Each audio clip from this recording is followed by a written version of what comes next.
ক্যাম্পাসে আমরা দেখেছি, আমরা রমজানকে কিভাবে কাটাবো এই নিয়ে যখন আমাদের ভাইয়েরা আলোচনা করেছে তখন তাদের উপরে আক্রমণ হয়েছে।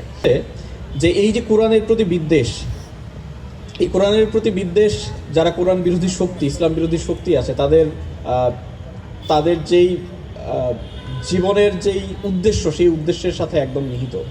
আমরা শুধুমাত্র এই ঘটনাকে 1985 সালের ভেতরে সীমাবদ্ধ হতে দেখি না, আমরা পরবর্তী সময়েও দেখেছি যে কোরআনের আলোচনা হয়েছে, কোরআনের কথা হয়েছে, সেখানেও আক্রমণ হয়েছে।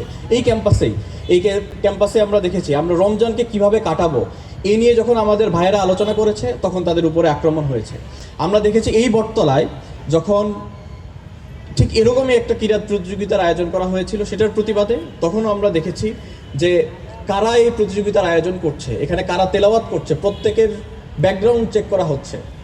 তো আমরা এটা থেকে এটা বুঝতে পারি যে ইসলামী যে শক্তি এবং ইসলাম বিরোধী শক্তি, তার যেই দ্বন্দ্ব, সেই দ্বন্দ্বটা চিরন্তন।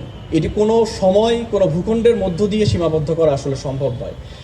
তবে এটাও সত্য যে আমরা যেমন আজকে উন্মুক্ত পরিবেশে, এরকম একটা সুন্দর পরিবেশে তেলাওয়াত শুনতে পাচ্ছি, ঠিক তেমনই আমরা যতদিন থাকবো, ইসলাম যতদিন থাকবে, ততদিন পর্যন্ত কোরআনের এই আওয়াজ সারা পৃথিবীতেই, তার যে শাশ্বত আওয়াজ, সে আওয়াজ ছড়িয়ে যাবে ইনশাআল্লাহ।